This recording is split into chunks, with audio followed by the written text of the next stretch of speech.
From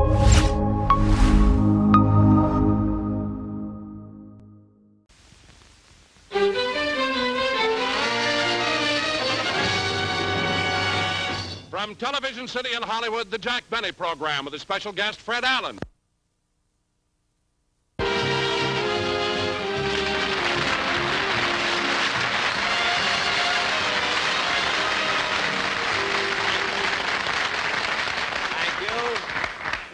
Thank you very, very much, ladies and gentlemen, and welcome to the Lucky Strike program. Now, on our show tonight, we, in case you're wondering about these, you know, my producer insisted that I wear glasses when I first come out, because he said it wouldn't hurt if people thought I was Mr. Peepers. And he had another idea, too, about my standing. He made this suggestion, you know, that I stand in the center of the stage, you see, and then sometime during the performance, a big 2-ton block of cement should fall down and hit me on the head, see? He felt that this would appeal to the people who watched You Asked For It. There have been thousands of requests, you know. But on my show tonight, ladies and gentlemen, as you probably know, my guest star is Fred Allen. And a lot of people think, of course, because of this feud that's been going on for so many years, that Fred and I are enemies, that we hate each other. And this isn't true at all, because Fred Allen and I are the best of friends. Well, maybe I'm overdoing it. You know what I mean? Just a little bit. I wouldn't say that we were the best of friends. You know, I would just say that we, let's say that we're friends. You know, just friends. Of course, friends might not be the exact word that I'm trying to say. What I mean is that we're more, well, I don't know, maybe we do hate each other. I know I can't stand him. You know, I remember a few years ago, I must tell you this, when Fred Allen first came out here to Los Angeles, to Hollywood, to make a picture, you see. He made a picture called It's in the Bag. And the producer of this picture wanted me to play a small part in it for nothing. You know, I didn't get paid or anything. And he talked me into it by telling me that this picture would be made in Technicolor. So I was kind of anxious to see how I'd look, you know, my eyes and everything. And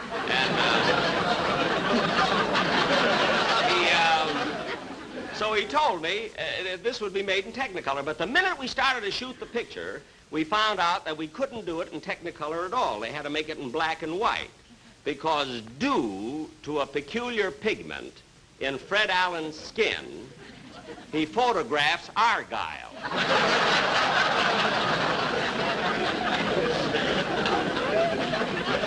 I remember twice in the dressing room I put my foot in his mouth. But what a character that Fred, what a face on Fred Allen. With those bags under his eyes, he looks like a short butcher peeping over 2 pounds of liver. But anyway, tonight, after our television show, the one we're doing now, I'm flying to San Francisco because I'm opening tomorrow night at the Kern Theater for 3 weeks. I'm playing a theater for 3 weeks. And the reason I'm so excited is because this, you know, the very first time I ever appeared in public was in San Francisco. I remember I played my violin, you see, and this was, years ago. I forget just where. I know it was right in the shopping center of San Francisco. I think it was on the corner of Market and Taylor then. I understand there's a theater there now. But anyway, when I was playing Benny, that's enough the violin at this... Raleigh, Bill, will you bring the boom in a little closer so we can get the extra scenery right behind you? Good. What is it? What's the trouble? I mean, what's wrong? Oh, you won't have to go over your monologue anymore. That's fine, Mr. Benny. The length's just right. Excuse me a minute. Fellas, will you cut the house lights in back, please? Bring them down. Clear down. Well, look. I mean, you mean I don't have to rehearse any longer now? Well, if I don't have to rehearse the monologue, maybe I can rehearse the the sketch that I'm to do with Fred Allen. Oh, no, we can't go over that either because Mr. Allen hasn't arrived for rehearsal. How do you like that? I give a guy a job because I'm sorry for him. I pay his bus fare all the way from New York. But he doesn't show up at rehearsal. Well, as long as we stop, we might as well break for lunch. Lunch, everybody! Lunch, break for lunch! Lunch, everybody. Rochester, we're breaking for lunch.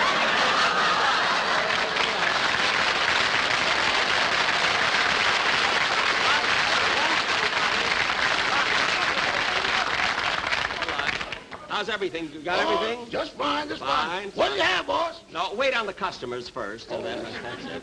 Ham and cheese. Ham and cheese, yes, they're very, very good. That's it. See if the orchestra wants something, too. Remley, you want a sandwich?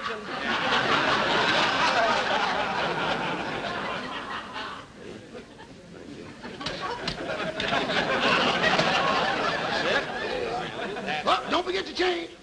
There you are. Rochester, look, I want to ask you something.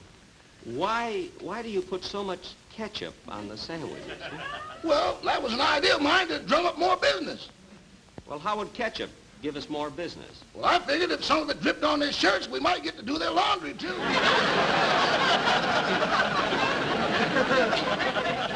I never thought of that. You know? That's Mr. a good Benny. idea. Mr. Benny. Ham or cheese, huh?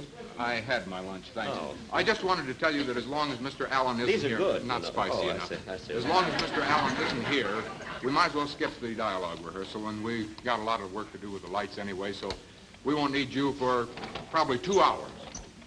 2 hours. Rochester, look, I had an appointment with my sponsor at 4 o'clock.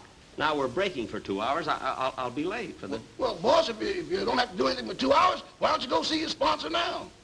Hey, maybe I'll do that. You know, this is the day that he picks up my option for next year. Picks up your It's option? nothing to worry about, Rochester. You know, it's just a formality, that's all. You know, he just wants to be sure that he's got me. You know, you know, for next year, that's all. So I'll run along and see him. You sell all the sandwiches and everything, huh? Okay. Don't forget. Oh, by the way, Rochester, while you're selling the sandwich, give him a sort of a floor show. You know what I mean? Sing and dance or something, and that way we can get the cover charge, too, you know, for the... Roast beef, ham, cheese, Mr. Benny's special noodle soup. Oh, we ain't got a bale of money. Maybe ragged and funny, but we're traveling along, singing a song, side to side. Oh, we don't know what's coming tomorrow. May it be trouble and sorrow, but we'll travel the road, sharing the load, side to side. In all sorts of weather, maybe the sky will fall. Long as we're together, doesn't matter at all. Oh, and after your trouble is parted, we'll be back when we started. We'll travel along, side by side. In all sorts of weather, doesn't matter at all.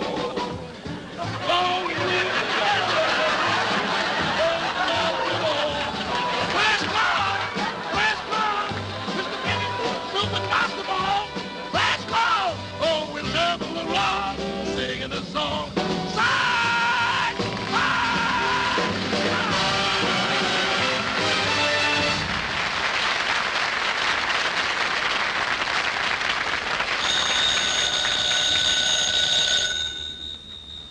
Hello, the American Tobacco Company. I'm sorry, but Mr. Lewis can't be disturbed right now. However, I'd be very happy to take a message. Yes? Yes. Mm-hmm. Uh-huh. Yes. Yes, sir. I'll see that he gets it. Yes, sir. My name is... Mr. Lewis's office? Oh, yes, he asked me to take the information. Yes? Yes. Mm-hmm. Uh-huh. Yes. Yes, I've got it. Thank you. Yes, sir. My name is... Mr. Lewis's office? Yes. Oh, yes. Yes. I see. Yes. Well, I think so. Well, it seems that Mr. Lewis... Just a moment, please. Hello? My name is Jack Benny. I'd like to speak to Mr. Lewis, please. I'm sorry, Mr. Benny, but Mr. Lewis can't be disturbed right now. Can he call you back? Call me back? Yes. Are you at home or in Palm Springs? I'm in Stockholm. Smorgasbord 8321. Look, miss, I've been trying... Oh, Mr. Benny, I'm terribly sorry. All right. I have an appointment with Mr. Lewis. Could I see him? No, I'm sorry, Mr. Benny, but Mr. Lewis has someone in his office right now. He left orders not to be disturbed. Do you mind waiting? No. Not at all. Yes. May I have Mr. Lewis call you back, please? Thank you. See, Mr. Lewis is picking up my option today. That's nice.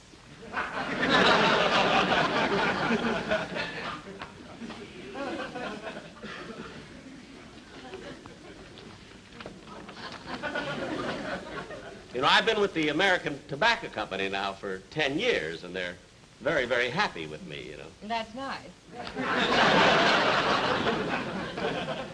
But then why shouldn't they be? You see, I'm acknowledged to be one of the greatest comedians that... Excuse me.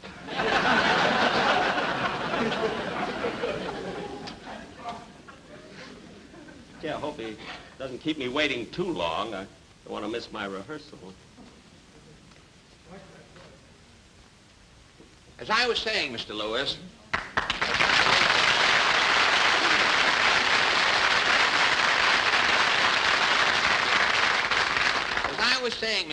it isn't that I want Mr. Benny's job, you understand. It's just that the time has come to have you put him out to pasture. Put him out to pasture? Yes, for 30 years, Benny has been milking the same jokes to an audience that is not contented. Now, think it over, Mr. Lewis. Well, I don't know. Taking a man like Jack Benny and putting him out to pasture, do you think it'll work? Why, of course. Look, if Benny can spend the last years of his life around anything green, he'll go for it. Take my advice, Mr. Lewis. Let him go. I'll take the show over and finish the season for you. But I can't let Jack go like that. Besides, we've given him a contract. Mr. Lewis, you are a shrewd businessman, Mr. Lewis. I know that somewhere nestled down in that legal document that there must be a tobacco-picking clause. Mr. Allen, why don't you sit down? Sit down. Have you ever ridden 3,200 miles on a bus? If the sun feels like I do right now, it will never set again. Well, try that chair. It's very comfortable.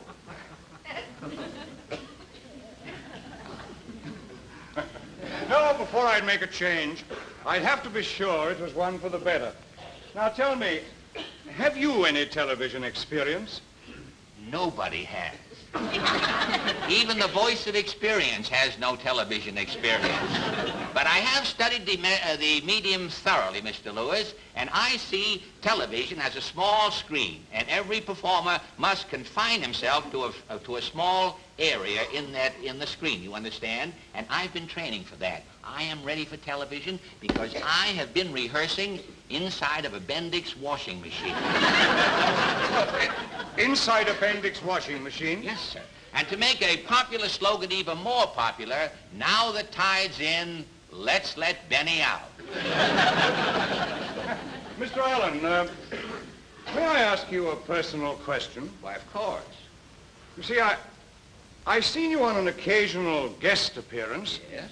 Now, does that give you enough money to live on? Oh, hardly, I would say. But I have a unique talent, Mr. Lewis, that affords me steady employment, I might say. That is, 3 days a week. Oh, that's wonderful. What do you do? I'm a taster for Dr. Ross dog food. Dog food? I'm the Fido who knows best. My name is known in every kennel from coast to coast, Mr. Lewis. They call me the canine Duncan Hines. A dog food taster, that is unique. Well, it's a talent that I acquired during a dull season of layoffs in New York some years ago. There was things were bad, and I knew a talking dog. And he invited me over to dinner one night, and I sort of got to No, Mr. Allen. Now, as regards the Lucky Strike program, I've no doubt that you're very well qualified. Yeah? But I must face the facts that in Benny we have a double asset. You see, he's not only a comedian, but he also plays a musical instrument. Plays? Aren't we using the word rather loosely, Mr. Rather, let us say Mr. Benny has an instrument. But if it's music you want, Mr. Lewis, I have come here prepared, sir. You won't know you're sure you like music, of course. Love music. Well, you won't know your office from Carnegie Hall in just 2 seconds here. Are you prepared?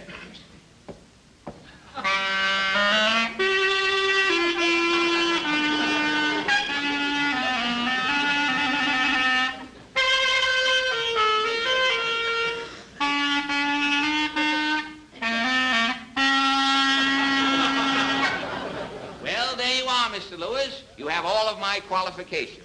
Now, if you will guarantee to drop Benny's option and make me the star of the show, I will not only do a better job for Lucky Strike, but I will give you a program with no loose ends.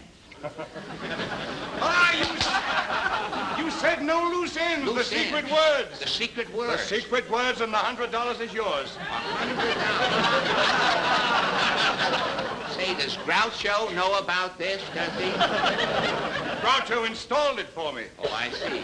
Well, tell me when do I start to work, Mr. Lewis? Well, I'm very grateful for your offer, Mr. Allen, but you must give me a few days to think it over. Yes, sir. You see, I have an appointment with Mr. Benny regarding his option, but I'll do my best to stall him off. Well, that's certainly fair enough. And I tell you, if you should decide to favor me, will you please call me before 9 o'clock in the morning? It's so embarrassing being pulled out of line down at the unemployment office. Goodbye, Mr. Lewis. Goodbye, Mr. Allen. It's been a pleasure. Thank you for coming by. Thank you.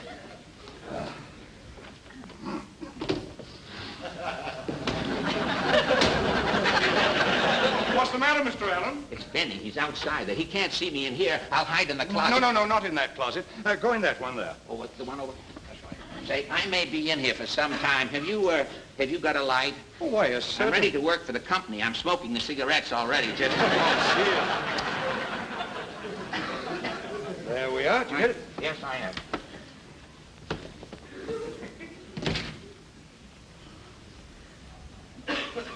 Miss Rockford, you may send Mr. Benny in now. Yes, Mr. Lewis. Oh, Mr. Benny, you may go in now. Oh, thank you. Thank you very, very much.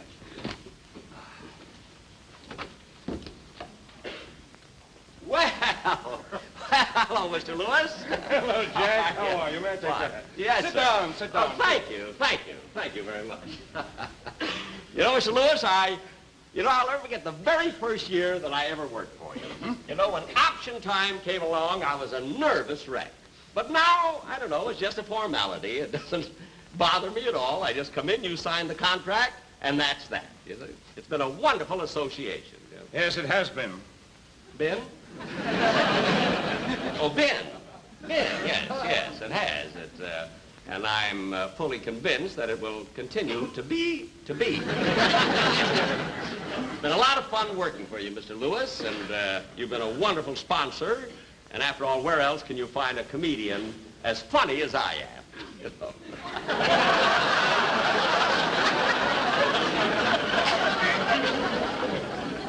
Now, Mr. Lewis, Mr. Lewis, I do think that... I have the options you wanted to sign today. Oh, the options. Yes, good, yes, good. yes. That's splendid. The options.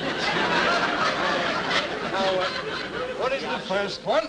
First one, The Hit Parade. The Hit Parade. Ann Southern. There's Ann Southern's option. That's Robert right. Montgomery. Robert Montgomery. Now, you'll see these are put in the mail so that they can be countersigned. Yeah, but where's mine? Yes, look, sir. Look, Well, I know, but where's Jack, my well, option? Look at, but my option, look, I came up here to sign an option. I mean, let's get this over with, Mr. Lewis. Let's have no loose ends.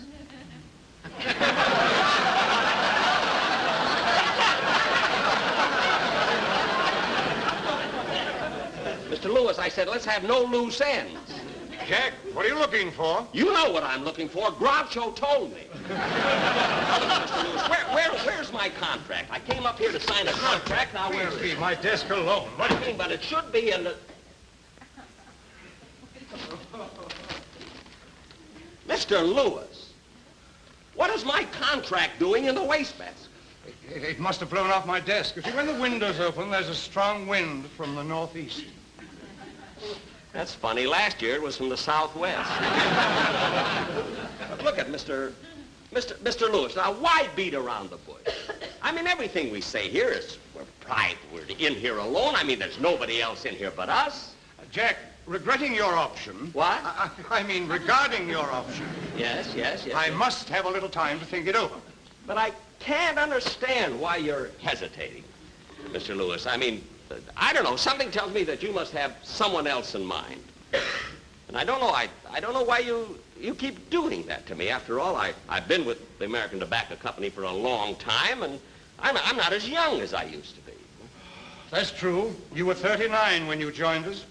That's right. And I've done a great job all these years, Mr. Lewis, for the American Tobacco Company. I don't know. I've worked hard. We've had wonderful shows, and I've sold the product. And twice I let you exercise the tobacco picking clause. We didn't exercise it. You held us to it. Well, I still can't understand why you're doing it. There's some reason why you're stalling. Jack, you're taking the wrong attitude. I haven't come to any decision about dropping your option. It's just that I want to think it over for a while, just for, say, 4 or 5 days. Well, all right, I'll wait.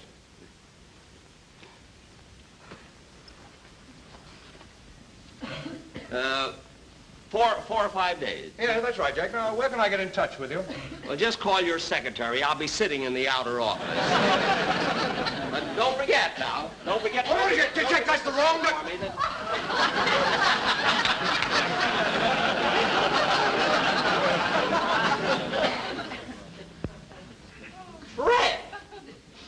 Fred Allen, what are you doing in that closet?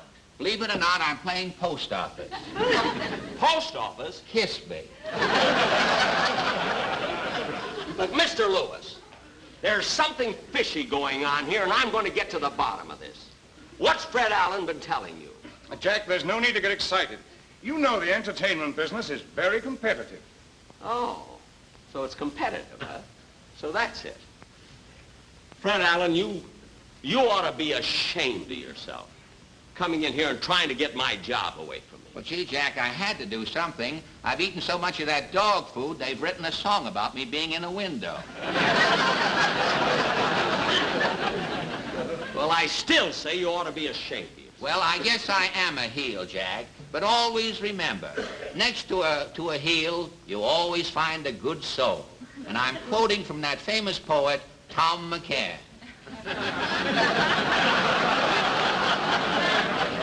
Fred, after that awful joke, I shouldn't forgive you, but I will, because I know you didn't mean it.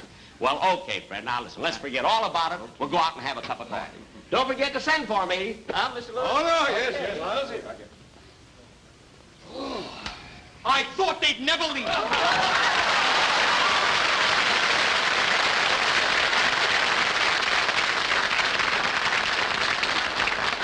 Mr. Lewis, now that they've gone, let's talk business. What do you want with Fred Allen? What do you want with Jack Benny? With me, you've got a young man who can sing, who can dance, who claps his hands, rolls his eyes, and I'm so friendly. Mr. Lewis, you'd never regret it.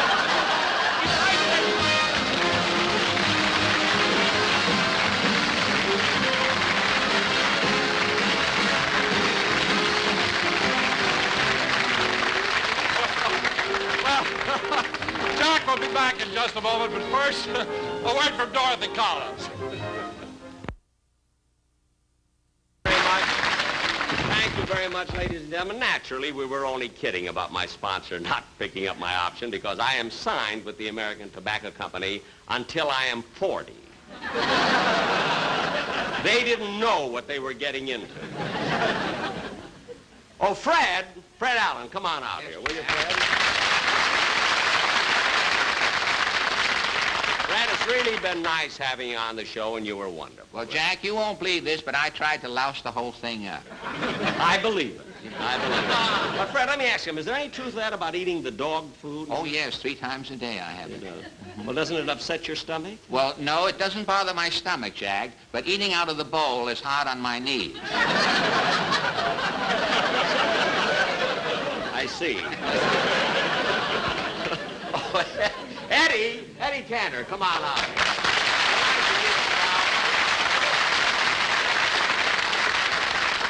Eddie, I want to tell you, it was just wonderful you to come in here just to do this one little bit on the show. Jack, I want to tell you it was my pleasure. No, Eddie, it was my pleasure. Believe me, Jack, it was my pleasure. Eddie, believe me, it's my Ladies pleasure. and gentlemen, this shows you what happens when 2 straight men get together.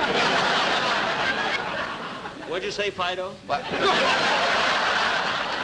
Come on, give me my red hot and let me get out of here.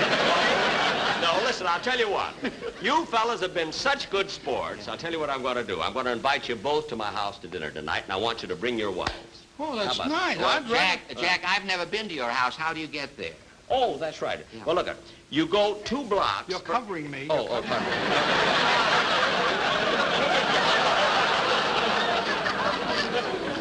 You go, Eddie, Fred. You're Eddie. My name is Sam. No, this is Fred. This is Fido. No, Look, Jack. Fred. Look at.